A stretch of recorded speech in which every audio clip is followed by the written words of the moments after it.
If I leave now, no one will notice, right? Sophia Bennett whispered to herself as she stared at her reflection under the harsh restroom lights, her fingers trembling slightly as she gripped her phone, the screen still glowing with the message that had just shattered whatever fragile control she had left tonight. The babysitter had canceled. Again. Family emergency, she said. Sophia closed her eyes for a second, exhaling slowly, trying to steady the rising panic in her chest as images of her 6-year-old daughter alone at home flashed through her mind, curled up on the couch with a blanket that was too thin for comfort, probably waiting for her mom to come back from a wedding that was supposed to be just a few hours. A few hours she could no longer afford. Outside, beyond the restroom door, laughter echoed through the grand ballroom of the lakeside manor, the kind of place where chandeliers glittered like they belonged in a movie and every guest looked like they had stepped out of a magazine. Sophia didn't belong here. Not really. Not anymore.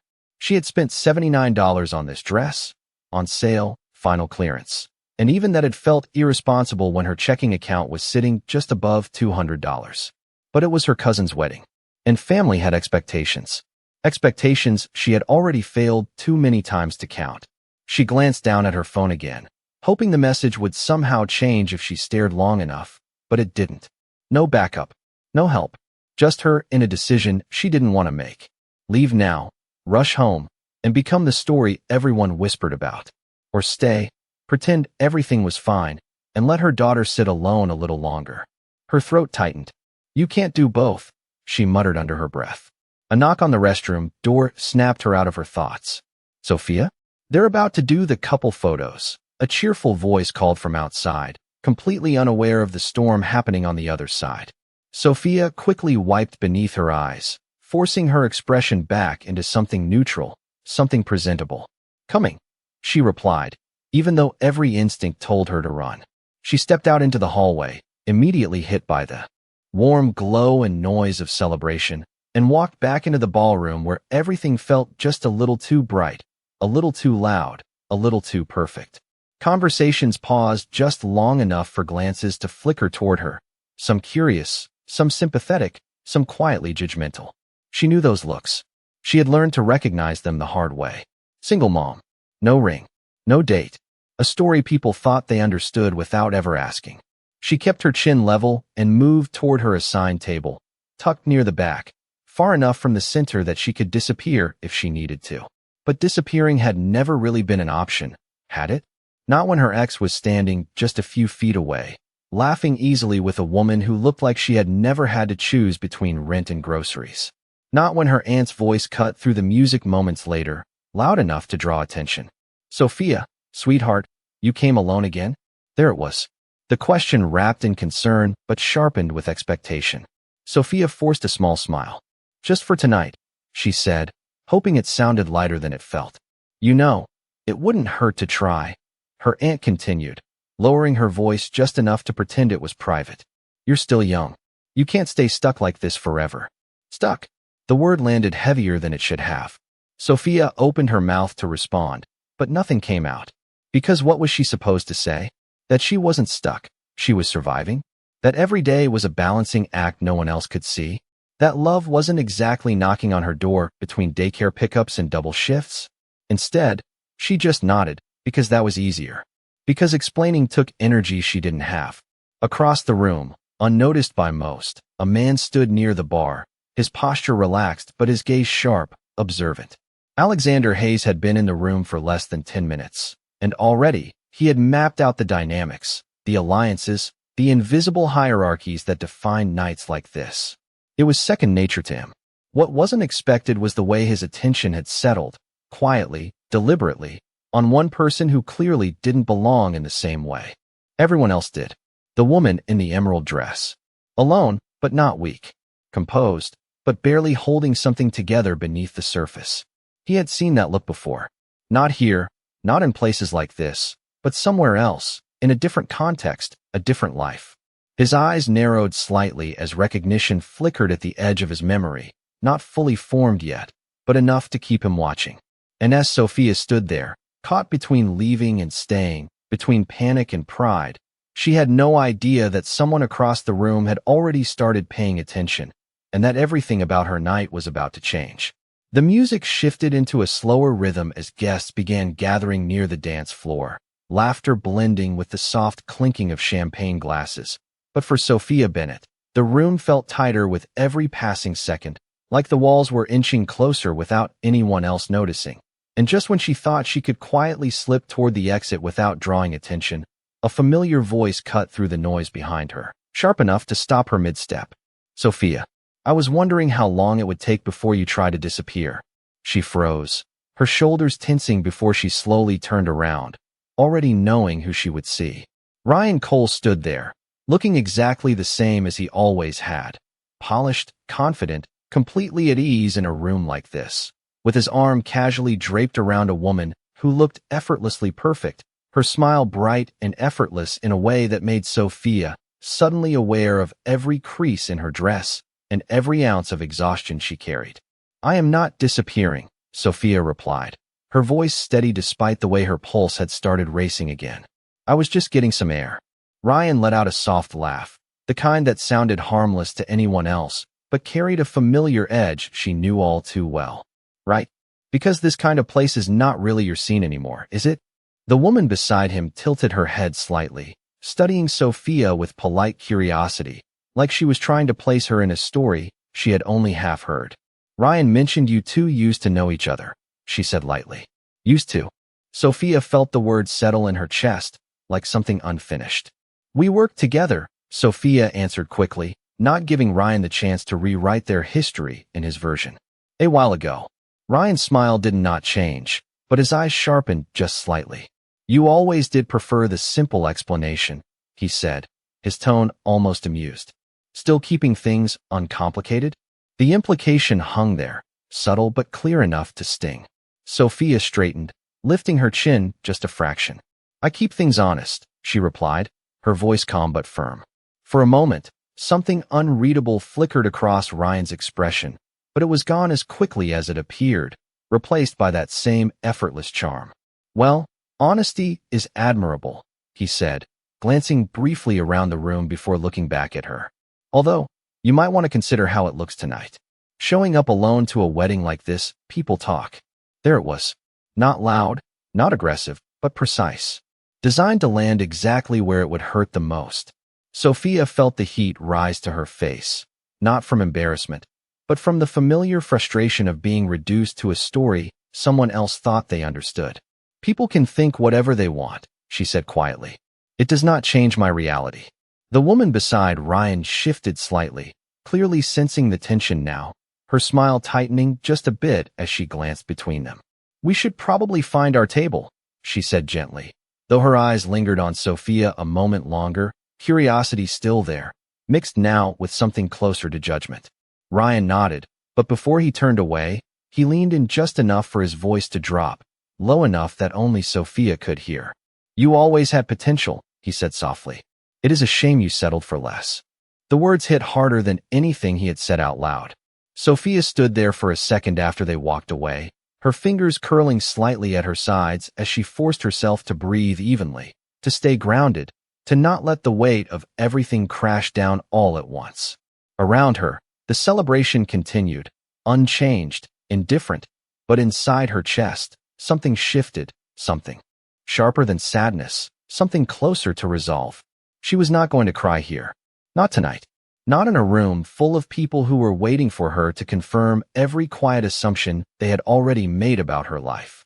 She lifted her head, scanning the room, searching for the nearest exit again, because leaving still felt like the safest option, the only option that made sense. And yet, as her gaze moved across the crowd, it paused for just a second longer than it should have when it met a pair of eyes watching her from across the room, steady, focused, and far more aware than anyone else had been all night. Alexander Hayes did not look away when Sophia's eyes met his, and unlike everyone else in the room who glanced and then moved on, his gaze held, steady and deliberate, as if he had been expecting that exact moment, and for a brief second, Sophia felt something unfamiliar settle in the air between them, something that was not pity, not judgment, not curiosity, but recognition, and it unsettled her more than anything Ryan had said. She broke eye contact first, instinctively, turning slightly as if to continue toward the exit, but her steps slowed, then stopped altogether when she realized he was already moving, crossing the room with the kind of quiet confidence that did not demand attention, yet somehow commanded it anyway. Conversations shifted subtly as he passed, people making space without being asked, their expressions changing just enough to signal who he was without anyone needing to say his name out loud. Sophia felt her pulse pick up again, not from panic this time, but from the awareness that he was coming directly toward her, and there was no graceful way to avoid it without making it obvious. By the time he stopped in front of her, she had already composed her expression, or at least she hoped she had. Up close, he looked even more composed than he had from across the room, his tailored suit fitting perfectly, his presence controlled but not cold, his eyes sharp in a way that suggested he noticed far more than he let on. "Sophia Bennett," he said, his voice low and even, as if confirming something he had already known rather than asking a question. The sound of her name in his voice caught her off guard, and for a second, she could not place how he knew it, but then memory flickered, faint but undeniable, and her breath caught just slightly. "Mr. Hayes," she replied, keeping her tone professional, careful, even though her mind was already racing through possibilities she was not ready to confront. "I did not expect to see you here." A faint hint of something almost like amusement touched his expression, but it disappeared quickly. "It is a wedding," he said simply. "Unexpected meetings tend to happen." There was a pause, not awkward, but intentional, as if he was giving her the space to either engage or walk away. And for a moment, Sophia considered taking it, considered offering a polite excuse, and leaving before this could turn into something more complicated than she was prepared to handle. But then, as if the night had not tested her enough already, a photographer approached from the side, smiling brightly, completely unaware of the tension beneath the surface.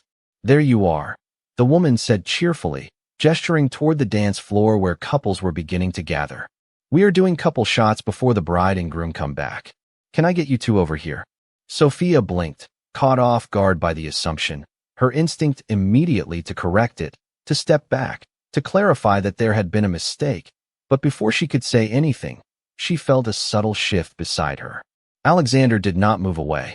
He did not correct the photographer.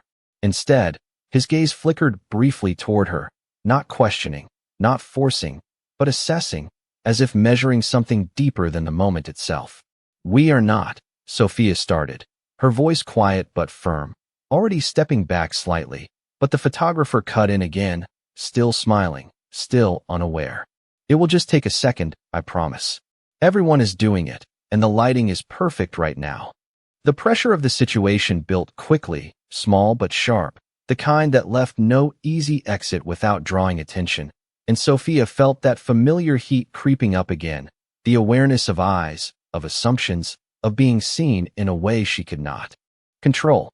She glanced toward the edge of the room, calculating distance, timing, escape, but when she looked back, Alexander was still watching her, his expression unreadable, his focus entirely on her reaction, not the photographer, not the crowd. For a brief second, everything else seemed to fade. The noise, the lights, the expectations, and all that remained was the quiet intensity of that moment, suspended between decision and consequence, and something in the way he stood there, calm, certain, unshaken by any of it, made her hesitate just long enough for the situation to shift in a way she could not yet see coming. The photographer's smile widened as she gestured again, clearly expecting compliance, and the moment stretched just long enough for the surrounding attention to begin shifting toward them, a subtle ripple of curiosity passing through nearby guests who were already turning to see who would be next in front of the camera, and Sophia felt that familiar pressure tighten around her chest again, the kind that made every decision feel visible, judged, and impossible to take back once made. "It is just one photo," the photographer added, her tone light but insistent, already raising the camera slightly as if the decision had been made. Sophia opened her mouth again, ready this time to firmly decline, to step away before this turned into something she could not control, but before the words could form, she felt something unexpected, not forceful, not abrupt, just a quiet shift beside her as Alexander stepped half a pace closer, close enough that his presence created a boundary between her and the rest of the room. It was subtle, almost invisible to anyone else, but Sophia felt it immediately, the way the noise seemed to dull just slightly, the way the pressure did not disappear but changed, redirected. "Give us a moment," Alexander said calmly, his voice low but carrying just enough authority that the photographer paused without argument, lowering the camera with a polite nod as she stepped back. The brief space created by that single sentence felt like a pause in time, and Sophia turned toward him, confusion flickering across her expression. "You did not have to do that," she said quietly, her voice steady but edged with tension. "I can handle a photo." His gaze did not waver. "That was not about the photo," he replied, equally quiet, his tone measured in a way that suggested he had already read more of the situation than she had said out loud. Sophia frowned slightly, unsure how to respond to that, because he was not wrong, and that only made the moment more unsettling. Around them, the room continued moving, but it felt distant now, like they were standing just outside of it, suspended in a moment that did not quite belong to the rest of the evening. "Then what was it about?" she asked, her voice softer now, not defensive, but cautious. For a second, he did not answer, his eyes studying her with a focus that felt almost too precise, as if he was not just seeing her as she was now, but measuring her against something else, something from before. "You are trying to leave," he said finally. It was not a question. Sophia's breath caught slightly, the accuracy of it catching her off guard. "I have reasons," she replied after a beat, her fingers tightening slightly around her phone, the screen still dark but heavy with everything it represented. His gaze flickered briefly to her hand, noticing the tension there, the way she held the device like it was more than just an object, like it carried weight. She was not ready to explain. "And none of those reasons include staying for a photograph," he said, almost to himself, but loud enough for her to hear. There was no judgment in his tone, no assumption, just observation, and that somehow made it harder to push back. Before she could respond, movement behind her shifted the moment again as Ryan's voice carried across the space, louder now, intentionally so. "There you are," he called out, stepping closer with that same effortless confidence, his companion at his side, both of them now within earshot, within view, within the exact situation Sophia had been trying to avoid. His eyes moved between her and Alexander, interest sharpening into something more pointed. "I did not realize you had already found company," he added, his tone smooth but layered with implication. The attention around them sharpened instantly, conversations dipping just enough to catch fragments, to piece together a narrative that Sophia could feel forming without her consent, and the exit she had been calculating moments ago felt farther away than ever. Sophia straightened instinctively, her posture tightening as the situation escalated in a way she had not planned for, and for a split second, uncertainty flashed through her mind, because whatever happened next would not stay contained to this moment. It would define how the rest of the night unfolded. And standing beside her, Alexander did not step back, did not disengage, did not correct the assumption forming around them. Instead, his attention remained fixed on her, not Ryan, not the crowd, as if waiting, not for permission, but for a decision she had not yet made. And in that quiet, charged pause, something shifted again, subtle but undeniable, as the situation moved from coincidence into something far more deliberate. Ryan's presence settled into the space like something intentional, his gaze moving between Sophia and Alexander with a quiet calculation that did not need to be spoken out loud to be understood, and Sophia felt the tension tighten another degree, the kind that made every second feel longer than it should, every choice heavier than it looked on the surface.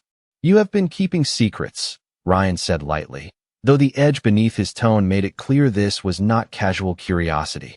"Or maybe I just underestimated you." Sophia inhaled slowly, grounding herself, refusing to let him pull her into the same pattern she had spent years trying to break. "There is nothing to underestimate," she replied evenly, her voice calm despite the pressure building around her. "I am exactly where I choose to be." The statement hung there, quiet but firm, and for a brief moment, Ryan's expression shifted, not dramatically, but enough to show he had not expected that answer. "Is that so?" he said, his smile returning, smoother now, more controlled. "Because from where I am standing, it looks like you are improvising." The words were soft, but they landed precisely, and Sophia felt the familiar sting again. The one that came from being seen through a lens that never gave her the benefit of truth. Before she could respond, the photographer stepped forward again, sensing the moment had reached a point where it could not be delayed any longer. "If you are ready," she said, lifting the camera slightly, her tone bright but expectant, drawing just enough attention from nearby guests that stepping away now would feel like an announcement rather than an exit. Sophia's instinct was immediate. Decline. Step back. Leave. But her feet did not move. Not because she could not, but because something in the way the moment had unfolded made leaving feel like surrender in a way she was not ready to accept. She became aware, again, of Alexander beside her, steady, composed, unmoved by the shifting dynamics around them. And when she glanced at him, his gaze met hers instantly, not questioning, not pushing, just there, present, waiting. It was in that quiet space, barely a second long, that everything seemed to slow, the noise of the room fading just enough for her to hear her own thoughts clearly for the first time all night. You can walk away, or you can change the story. The decision settled in her chest, sharp and immediate, and before doubt could catch up to it. She felt his presence shift slightly closer, not enough to trap, not enough to claim, just enough to create a line no one else would cross without thinking twice. Then, without looking at anyone else, without addressing Ryan, without giving the room anything more than what he chose to reveal, Alexander leaned in just enough that his voice reached only her, low, steady, certain. "Pretend I am your husband," he said quietly, the words deliberate, measured, carrying more weight than the simplicity suggested. "Just for tonight." Sophia's breath caught, not from surprise alone, but from the clarity of it, the way it cut through every layer of complication, every expectation, every unspoken judgment hanging in the air. It was not a question. It was not a demand. It was an option, one that came with consequences she could already feel forming before she even responded. For a fraction of a second, she hesitated, her mind racing.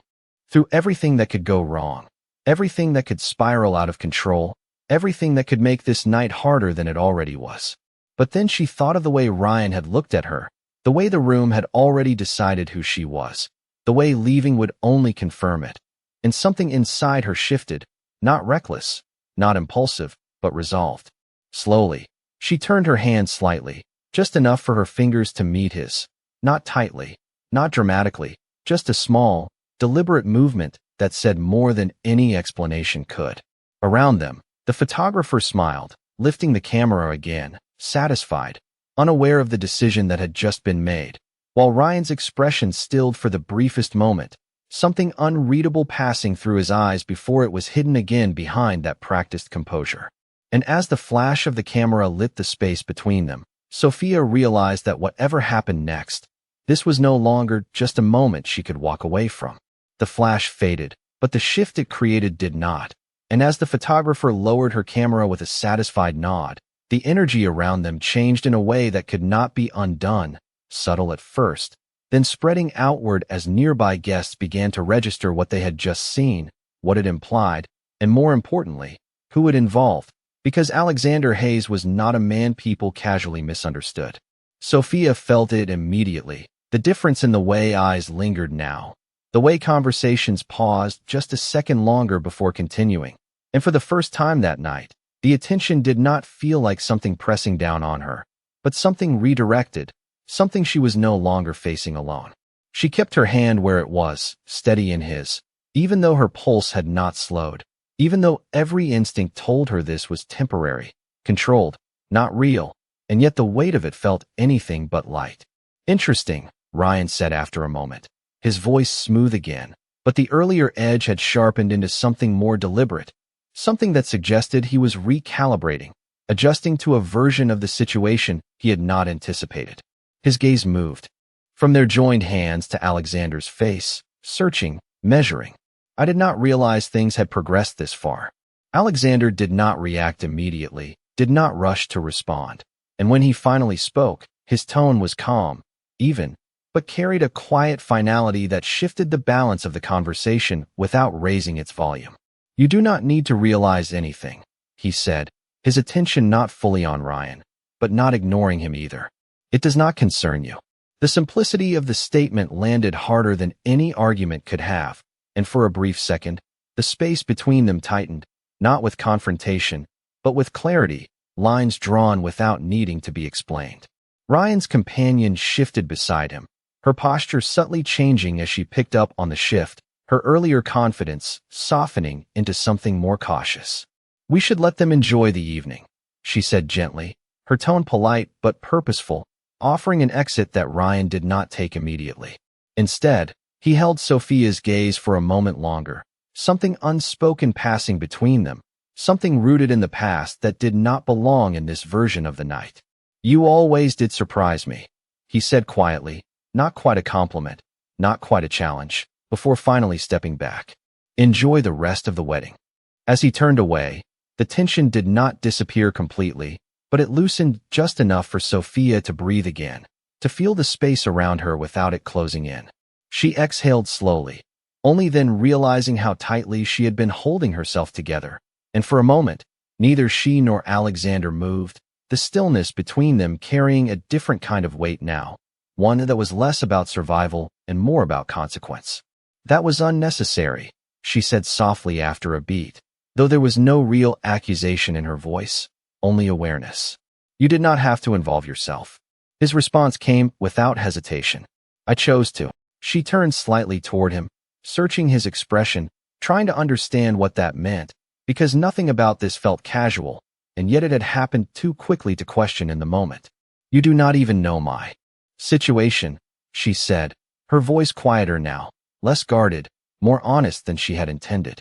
His gaze held hers, steady, unwavering. "I know enough," he replied. The answer should not have meant anything, and yet it did, because of the way he said it, because of the certainty behind it, as if he had already decided something she had not been part of. Around them, the wedding continued, music rising again, guests returning to their conversations, but the shift remained, the invisible line that had been drawn now firmly in place. Then, without warning, her phone vibrated in her hand, the sudden movement breaking the moment cleanly, sharply, and Sophia glanced down, her breath catching as she read the screen, the message short, urgent, impossible to ignore. Her daughter's name, followed by a single word that made everything else fade instantly. "Fever." The world tilted just slightly, not enough for anyone else to notice, but enough that she felt it, the immediate pull of something far more important than the room, the people, the situation she had just stepped into, and for a second, she forgot everything else, the plan, the pretense, the consequences, because none of it mattered compared to that one word. She looked up, her composure slipping just enough for it to show, and Alexander saw it instantly, his focus sharpening, his attention shifting fully to her in a way that made it clear he had not missed the change. "What is it?" he asked, his voice lower now, more direct. Sophia hesitated, not because she wanted to hide it, but because saying it out loud would make the choice real, immediate, unavoidable. "My daughter," she said finally, her voice barely above a whisper. "She is sick." And in that moment, everything changed again, faster than before, sharper, more real than anything that had come before it. The word lingered between them for less than a second before everything accelerated, the quiet, controlled rhythm of the evening breaking apart under the weight of something far more urgent, and Sophia's grip on her phone tightened as her mind raced ahead, calculating distance, time, what she needed to do, how fast she could get home, how long it would take if she called a ride, if traffic was bad, if her daughter's condition worsened before she got there, each possibility stacking on top of the other until it became difficult to think clearly. "I need to go," she said quickly, the words coming out faster than she intended, her composure slipping in a way she could not control now. "She is alone, and she stopped herself, already turning slightly, already preparing to move, to leave everything else behind without explanation, without apology, because nothing in this room mattered anymore. But before she could take a full step, Alexander's voice cut through her momentum, not loud, not forceful, but precise enough to stop her without touching her. "Where is she?" he asked, his tone direct, focused, already shifting into something that felt less like conversation and more like action. Sophia blinked, caught between urgency and confusion. "At home," she answered automatically. "About 15 blocks from here, but I need to call a car and— No, he said, not dismissive, but decisive, the word landing with a clarity that interrupted her spiral of thoughts. You do not need to wait for anything. She hesitated, her instincts clashing, because everything in her life had taught her to handle things alone, to calculate, to manage, to not rely on anyone else for something this important. And yet the certainty in his voice made her pause just long enough to listen. I have a car, he continued, already reaching for his phone, his movements efficient, practiced, like he had done this 100 times before in entirely different situations, but with the same level of control. Driver is outside. We leave now. The simplicity of it cut through her hesitation in a way logic alone could not. And for a second, she just stared at him, trying to catch up to how quickly he had moved from observation to decision. You do not have to do that, she said, even as she knew the words were more reflex than refusal. He did not look at her when he responded, his attention already on his phone, issuing instructions in a low, calm voice that carried authority without effort. I am already doing it. The finality of the statement left no space for argument, and before she could find another reason to hesitate, he ended the call and looked back at her, his focus sharp, anchored entirely on what mattered now. We have 3 minutes, he said. Can you walk? The question was not condescending, not impatient, just practical, and it grounded her in a way nothing else had since she read the message. She nodded quickly. Yes. Then stay with me, he replied, already turning toward the exit, not checking if she would follow, as if he already knew she would. And she did. The shift from the warm, glittering ballroom to the quieter hallway felt abrupt, almost disorienting, the noise fading behind them as the urgency in her chest grew stronger with every step. Her heels clicked against the polished floor, faster than she had walked all night, her mind still racing, but now with direction instead of panic. She has been fine all week, Sophia said suddenly, the words spilling out without thinking, as if saying them might make them true. No symptoms, nothing unusual. I do not understand why. Fever can come on fast, Alexander said, his tone steady, not dismissing her worry, but containing it, giving it boundaries so it would not spiral out of control. How high? Sophia glanced at her phone again, her breath catching slightly. 103, she said, her voice tightening despite her effort to stay calm. He did not react outwardly, but his pace did not slow. If anything, it sharpened just slightly, more focused, more precise. We will handle it, he said simply, and something about the certainty in those 4 words settled into her chest, not removing the fear, but giving it structure, making it feel less like chaos and more like something that could be managed. They reached the front entrance just as a sleek black car pulled up to the curb, the driver already stepping out, opening the back door without needing instruction, and Sophia barely registered the details as she moved toward it, her thoughts already ahead of her, already at home, already with her daughter. She paused just long enough to turn back, a fragment of hesitation surfacing at the edge of everything else. You do not even know her, she said, the words quiet, almost lost in the rush of the moment. Alexander met her gaze, his expression unreadable for a fraction of a second before something deeper settled into it, something that did not match the simplicity of the situation. I know enough, he said again, but this time, the weight behind the words felt different, heavier, as if they carried meaning she did not yet understand. And before she could question it, before she could ask anything else, he gestured toward the car. Get in. The door shut behind them with a muted thud, sealing off the noise of the wedding as the car pulled smoothly into motion. And for the first time since the message appeared on her screen, Sophia found herself sitting still, her hands clasped tightly in her lap, as the city lights blurred past the window in streaks of gold and white, each passing second stretching longer than it should, filled with the quiet hum of the engine and the weight of everything she could not control. I should have been there, she said under her breath, the words slipping out before she could stop them, her voice edged with guilt that had been building since the moment she read the word fever. I should not have left her. Across from her, Alexander did not interrupt immediately, his posture composed but his attention fully on her, as if he understood that this moment was not something to rush, not something to fix with a quick response. You arranged care, he said after a moment, his tone steady, grounding. You made a responsible decision based on what you knew at the time.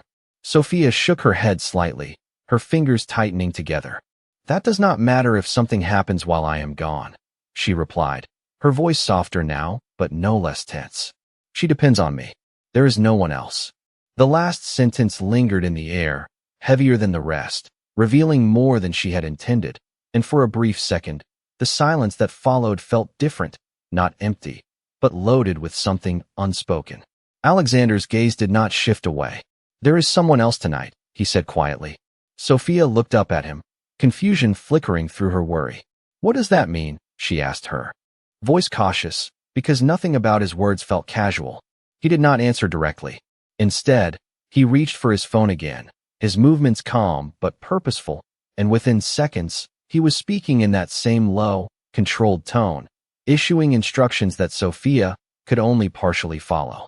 Prepare for a pediatric intake, he said, his voice precise. We will arrive in approximately 12 minutes. Temperature is 103. Female, approximately 6 years old. Sophia's breath caught slightly as she listened, her mind trying to process what he was doing, how quickly he had moved from reacting to coordinating something far beyond what she had expected. Wait, she said, leaning forward slightly. A hospital? I was just going to take her temperature again. Maybe call urgent care if it does not go down. You will still do that, he replied, ending the call and meeting her gaze again, his tone not dismissing her plan, but expanding it. But we remove uncertainty first. The certainty in his voice was not forceful, but it carried weight, the kind that came from experience, from decisions made under pressure, and despite herself, Sophia felt a small part of her tension shift, not disappearing, but changing shape. I do not even know which hospital we are going to, she admitted quietly, her voice reflecting the disorientation she was trying to push down. St. Mark's, he said without hesitation. It is 6 miles from your address. Fastest route at this hour. She blinked, caught off guard by how easily he said it, as if he had already mapped everything out before she had even asked the question. How do you know where I live? The question came out before she could stop it, sharper than she intended, but rooted in something deeper than curiosity now. For a fraction of a second, his expression shifted, not dramatically, but enough to show that the question had landed somewhere specific. You told me, he said evenly. Sophia frowned, searching her memory, replaying every word she had said since they left the ballroom, and finding nothing that explained it. No, I did not, she replied, her voice quieter now, more focused despite the urgency surrounding them.